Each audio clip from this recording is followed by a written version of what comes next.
نەک هەر لە 2014 کە هەرێمی کوردستان بووە لانکەیەکی ئارام و لە ژێر سایی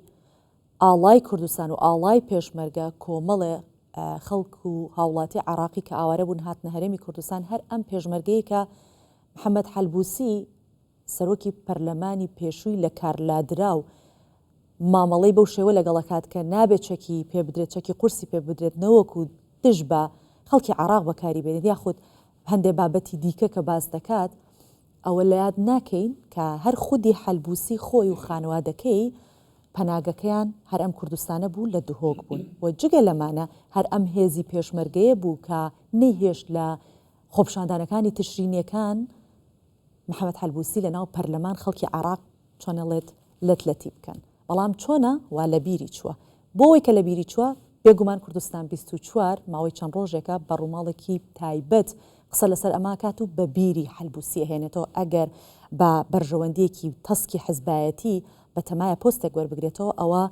خەڵک وشیارە سیاسەتمەداران وشیارن و شرۆڤەکارانی سیاسیش زیاتر شرۆڤەی ئەم بابەتەکەن و خەڵکی کوردستانیشی لێ زیاتر ئاگادارەکەین و گفتوگۆی زیاتر لەسەر ئەم پرس و بابەتە ئەکەین ئاخۆ مەرایی بۆ کێ کات محەممەد حەلبووسی بە تەمای چییە پشتگیری لە کێ وەرگرتووە کە ئێستا هێزی پێشمەرگەی هەرێمی کوردستان و کوردستان بە مەترسی ئەزانێت لەگەڵ ئارام ڕەسوول مامەند شرۆڤەکاری سیاسی گفتوگۆی زیاتر لەم بارەوەکەین بەخێر هاتی بەڕێز ئارام زۆر سپاس بۆ جەنابەت و سپاس بۆ ئامادەبوونت ئادەی با بزانین ئەم بابەتە مانگێک زیاترە ڕووی داوە خێرە محەممەد حەلبووسی ئێستا بیری کەوتۆتەوە کە نابێت چەک بە هێزی پێشمەرگە بدرێت مانگە لەوە پێش هێز دراوە بۆ ئێستا بابەتەکەی وروژاندۆتەوە و مەرایی بۆ کێکات سەرەتا سڵاو و ڕێز بۆ بینەران و بیسەرانی کوردستان 24 بەڵێ بەتاکید هەر وەکو ئەوەش باستان کرد بابەتی پێدانی چەکی بەرگری هاوسەر بابەتێکی نوێ نییە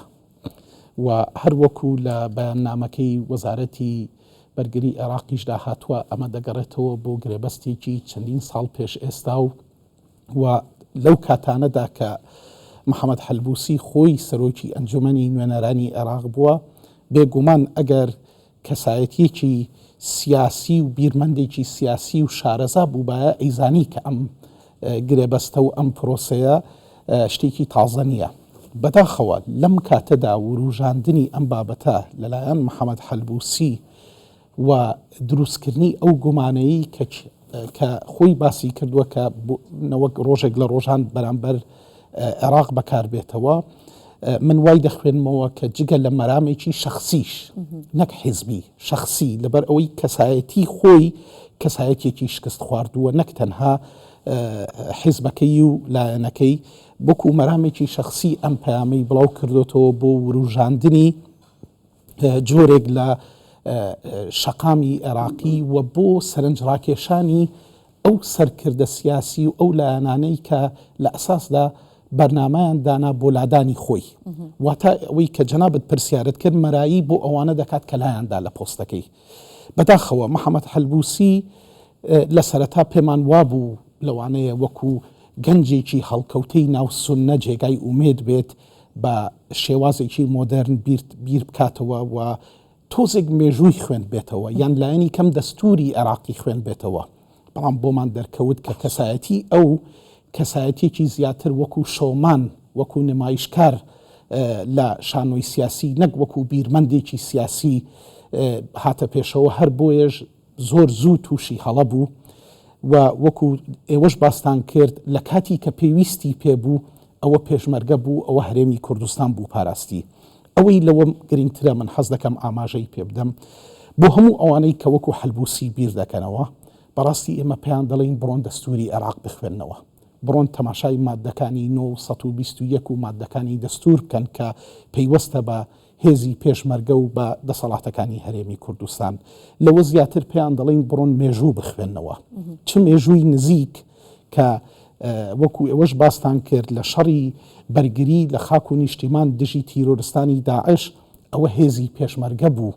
سەنگەری بۆ هێزە عێراقیەکانیش شکاند بۆ ئەوی کە بتوانن ناوچەکانی زۆر لەوە نزیکتریش ئەوەی کە لە پەرلەمانی عێراق ڕوویدا لە شباط کە جارێکی تر هێزی پێشمەرگە لەوێ بەرگریان لە خودی حەلبووسی و بینا و بارگای ئەنجومەنی نوێنەرانی عێراق کردەوە. کاگارم ئەوەی کە ئێستا من باسی یەکەم تایبەت بە حەلبووسی ئەمە دواپە لە قاژەکانی حەلبووسینێ لە ناو سیاسەتە چون ئەڵێت ئەگەر یەکێک کە ئەوێ بخنکێت خۆی بە قەوزەیە ئەگرێتەوە مش بوختانێکە وەکو قەوزەوایە کە هێزی پێشمەرگە لە دژی عێراق بەکار بهێنێت یاخود ئەو تۆپ هاوێژانە دژی عێراق بەکاربێنێت خۆی بە قەوزە گرتوتەوە. بەڵاهی ئەزانی کێشەی محەممەد حەلبووسی لەوەدایە کە پێشتر دەستەواژەیەک هەبوو لە شەقامی عێراقی یاخود لە ناو سیاسیەکانی ئێستای عێراقدا ئەوەی کە دژایەتی هەرێمی کوردستان بکات دەتوانێت دەنگ بۆ خۆی کۆ بکاتەوە بەڵام ئەمەش ئێستا لە کۆتایی هاتنە و باوی نەماوە بۆیە ئەوەی کە تۆ باست کرد ئەگەر قەوزەش بێت دەستی پێوە گرتبێت بەڕاستی زۆر بۆ ئەو لەوانەیە چەند ساڵێک پێش ئێستا تۆزێک کاریگەرتری هەبوو بێ بەڵام بۆ کەسایەتی ئەو بۆ خودی ئەو پێم وابێ ئەمە فریای ناکەوێت و دادی نادا و جوانترین وەڵام بۆ محەممەد حەلبووسی لە دوانەکەی بەڕێز خەمیس خەنجەر بوو کە زۆر بە جوانی وتی ئێمە هەرگیز هەڵوێستی هەرێمی کوردستان و سەرۆک بارزانی لە بیر ناکەین کە دەرگایان بۆ ئاوارەکانی برا عەرەبەکانی ناوچە نشینی سونە نشین کردەوە کە وەکو پەناگایەکی ئارام لە هەرێمی کوردستان ژیان بەسەر ببن لەوە زیاتریش بەڕاستی ئەوەی کە من دەمەوێت باسی بکەم لە ناوچەکانی سونە هێزە عەشایری و کەسایەتی عەشایریەکان زۆر زیاتر هەڵوێستەکانی هەرێمی کوردستانیان لەبەر چاوە و وەفادارترن بۆ ئەو هەڵوێستانە لەوەی کە ئەم قسانەی محەممەد حەلبووسی کە ئێستا دەیکات. محەممەد حەلبووسی ئەگەر بێوێت دڵی لایەنێکی دەرەکیش لە خۆی ڕازی بکات یان سرنجی لایەنێکی دەرەکیش بۆ خۆی ڕاکێشێت ئەم هەڵوێستەی و ئەم لێدوانەی حەلبووسی تەنها دەستی ناوخۆی لە پشتەوەی یاخود دەستی دەرەکیشی لە پشتە یاخود حیساباتێکی بەرتەسکی حیزبایەتیە بەس لەو چوارچەوەیە. من زیاتر بۆ ئەوە دەچم کە گرەوێکە کردوویەتی خۆی کردوویەتی کە پێی وایە بەم لێدوانە و ممکنە لێدوانی تریش لە ڕۆژانی داهاتوو ببینین بە هەمان شێوە لەوەیە کە خۆی ئەم گرەوەی کردووە کە ئەم لێدوانە بتوانێت دەرگایەکی بۆ بکاتەوە جارێکی تر بتوانێت لە هەندێک هێز و لایەنی چی ناوخۆیی چی دەرەکیش نزیک ببێتەوە بەڵام دەبێت محەممەد حەلبووسی ئەوە ببینێت کە پێگەی هەرێمی کوردستان و هێزی پێشمەرگەی کوردستان هێزی پێشمەرگەی کوردستان ئەم هێزە نەبووە کە بە فتوایەک و بڕیارێک یان بە بڕیاری چەند کەسانێک دامەزرابێت هێزی پێشمەرگەی کوردستان خاوەن مێژوویە بە درێژایی مێژووی هێزی پێشمەرگەی کوردستان بۆیە ئێمە بەڕێز حەلبووسی دەڵێن تکایە مێژوو بخوێنەوە بە درێژایی سەردەمی شۆڕشەکانی هەرێمی کوردستان هەمیشە هێزی پێشمەرگە بەرگری لە خاک کردووە هیچ کاتێک لە هیچ داستانێک لە هیچ هەنگاوێکدا هێرش بەر نەبووە بۆ سەرخاکی عێراق تاکو ئێستا تۆ وەکو مەترسی تەماشای بکەیت تۆ دەتوانی دەستەواژەی مەترسی بوون بۆ هەندێک لە هێزەکانی تری عێراقی باس بکەیت بۆ نمونە ئێمە بینیمان خەشتی شەعبی و بەشێک لە هێزەکانی عێراق لە دوای 16 ئۆکتۆبرەوە هێرشیان کرد و ویستیان پەلاماری خاکی هەرێمی کوردستان بدەن جارێکی تر ئەمە هێزی پێشمەرگە بوو لەوێ بەرگری کرد بۆیە من وای دەبینم و کاتێک کە تەماشای لێدوانەکانی وەزارەتی بەرگری عێراقم کرد و تەنانەت تەماشای بەشێک لە کۆمنتی شەقامم کرد کە لەسەر ئەمەیم بوو دەبینم کە خوێندنەوەیەکی جیاواز و تا ڕادەیەکی زۆر بیرکردنەوەی جیاواز لەو لێدوانەی محەممەد حەلبووسی هەیە. باشە باسی گروپە چەکدارەکانمان کرد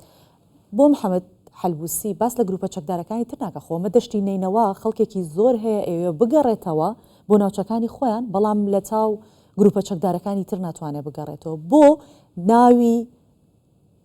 هێزێک ئەبات کە هێزێکی فەرمیە و سەر بە وەزارەتی بەرگری عێراقیشە بەڵام لە کاتێکە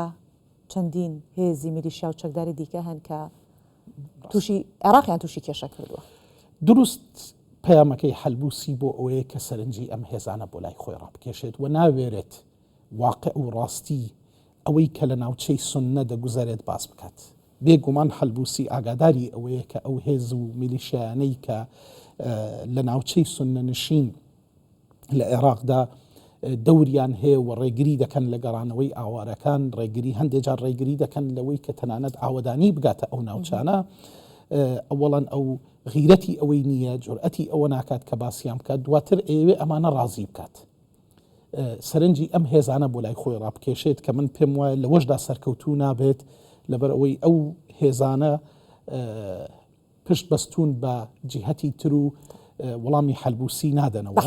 من دەمەوێت یەک خاڵی تر ئاماژە پێ بکەم بەداخەوە لە ساڵانی ڕابردوو هەر لە ئەم 1-2 ساڵەی ڕابردوو ئێمە چەندین جار بێ هەڵوێستی و پاشگەزبوونەوە لە هەڵوێستەکانمان لە محەممەد حەلبوسیدا بینی و نزیکترین لە نمونونەکان لە کاتی دەرکردنی یاسای بودجەی عێراق چەندین جار محەممەد حەلبوسی کە لەگەڵ لایەنەکانی لیستی کوردستانی دادەنیشت و کۆمەڵێک بڕگە و بابەت باسی لێوە دەکرا لەوێ بەڵێنی پێدەدان کاتێک کە دەگەڕایەوە ناو هۆڵی پەرلەمان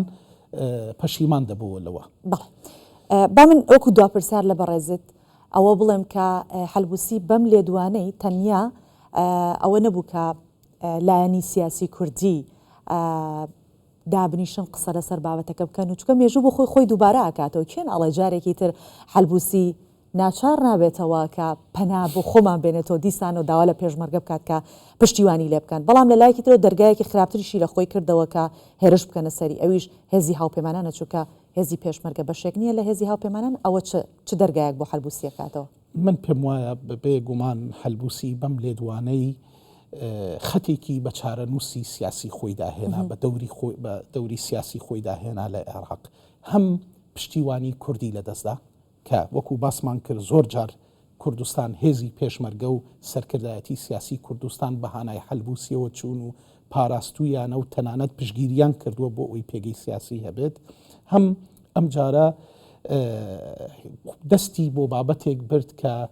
هیچ هاوکاری ناکات لە شانۆی سیاسی عێراقدا بۆیە دەبوو چەند جار بیر بکاتەوە پێشەوەی ئەم لێدوانە بدات بەڵام هەروەکو باسمان کرد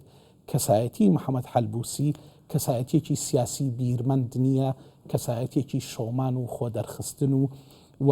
خۆ پێگەیاندن لەسەر شەپۆلی پۆپیلیستی ئەو سەردەمەی کە تێدایەتی کە بەداخەوە ئەوە ئەم جۆرە کەسایەتیانە تەمەنیان لە کاری سیاسیدا درێژ نییە و زۆر بەزووی دێنە پێش و زۆر بەزوویش دەکەونەوە بەڵێ سپاس دەکەین کاک ئارام ڕەسوڵ